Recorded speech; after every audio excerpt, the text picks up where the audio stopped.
हाँ देख रहे देख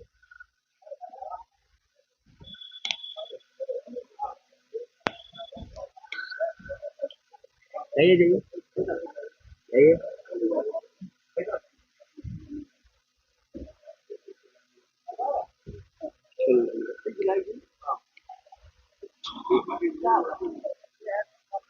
यार रुका रुका रुका।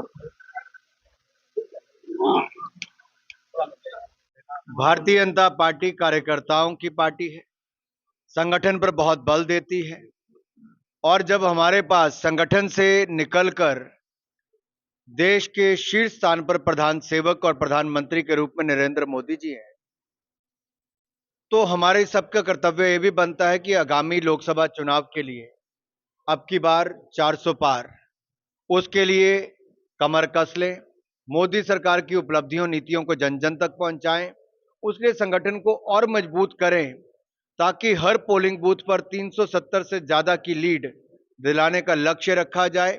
उसके चलते आज इस क्लस्टर की बैठक रखी गई है। अभी मैं चंदौली जा रहा हूं और वापसी पे आते हुए बनारस में भी आऊंगा और मुझे पूर्ण विश्वास है इस क्षेत्र ने पहले भी सब सीटें जिताई है और अब की बार तो यूपी में 80 में से 80 सीटें जीतेंगे, एक नया रिकॉर्ड कायम करेंगे और देश में 400 पार करके तीसरी बार प्रधानमंत्री बनाएंगे नरेंद्र मोदी जी को। और मोदी जी ने कहा है जब वो प्रधानमंत्री बन जाएंगे तो अगले 5 सालों के अंदर दुनिया की तीसरी सबसे बड़ी अर्थव्यवस्था भारत को अपनी तीसरी टर्म में बनाएंगे। लेकिन साथ ही साथ हम सबका एक संकल्प ये भी है कि विकसित भारत को गढ़ने बनाने के लिए जन भागीदारी की बहुत आवश्यकता है, उसको लेके भी लगातार प्रयास जारी हैं। 18 साल के युवाओं से, 18 साल से जिनकी ज्यादा उम्र हो गई, उनसे कहूंगा अपना वोट बनाइए भी और मतदान कीजिए भी। अपना पहला वोट देश के लिए, यही सोचकर चलिए ताकि एक अच्छी सरकार वो बनाए और देश को आगे बढ़ाए। देखिए राहुल गांधी जिस तरह से हर सभा में और रैली में प्रधानमंत्री का नाम ले रहे हैं और चुनाव आयोग ने उन्हें नोटिस दिया है कि आप प्रधानमंत्री। ये हालत राहुल जी की हो गई है कि गाड़ी के आगे कोई नहीं, पीछे कोई नहीं। तो ऐसे हताश निराश व्यक्ति क्या करेगा? इस तरह के ही बार बार बयान देगा जब जनता सुनने को नहीं आती। उत्तर प्रदेश जैसा बड़ा राज्य जहां नेहरू गांधी परिवार की 4-4 पीढ़ियों के लिए वोट मिलता था, सीटें जीतते थे, आज वहां पर उनकी सुनवाई नहीं, कोई पूछने नहीं आता है। एक तरह से विदाई यहां से उनकी नेहरू गांधी परिवार की हो गई है, तो हताश और निराश तो वो दिखेंगे। और दूसरा, जब वो यहां से हार के वायनाड चले गए थे तो वायनाड से केरल से जाके उत्तर प्रदेश के लोगों के बारे में जो टिप्पणी की थी उसका दर्द मुझे भी आज तक होता है। तो उत्तर प्रदेश के लोगों को कितनी पीड़ा होती होगी। सोनिया जी को कई बार जिताया लेकिन उन्होंने भी अपने क्षेत्र की अनदेखी की, तो अब वो उत्तर प्रदेश से भी राज्यसभा की सांसद नहीं, कहीं और से जाके क्या उनके सहयोगी गठबंधन दल भी उनके लिए सीट नहीं दे पाए? ये अपने आप में प्रश्नचिन्ह खड़ा करता है कि ये दिखावे का गठबंधन है, कुल मिला के ठगबंधन है।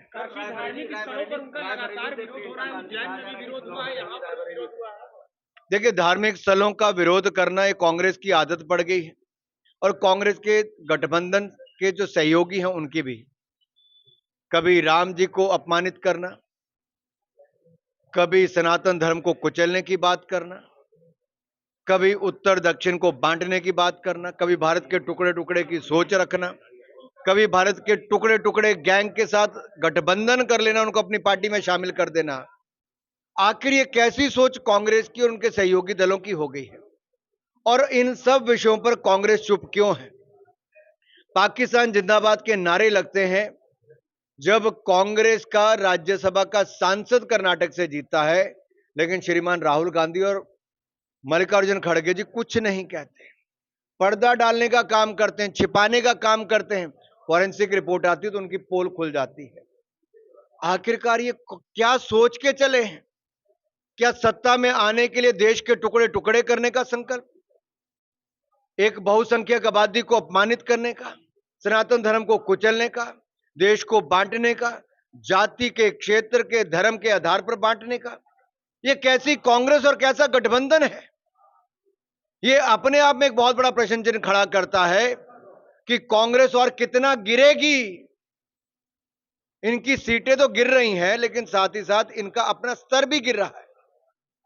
ये कभी इतनी सीटें नहीं जीत पा रहे कि इनका नेता प्रतिपक्ष भी बन पाए, और जितने गंदे और भद्दे बयान अब दे रहे हैं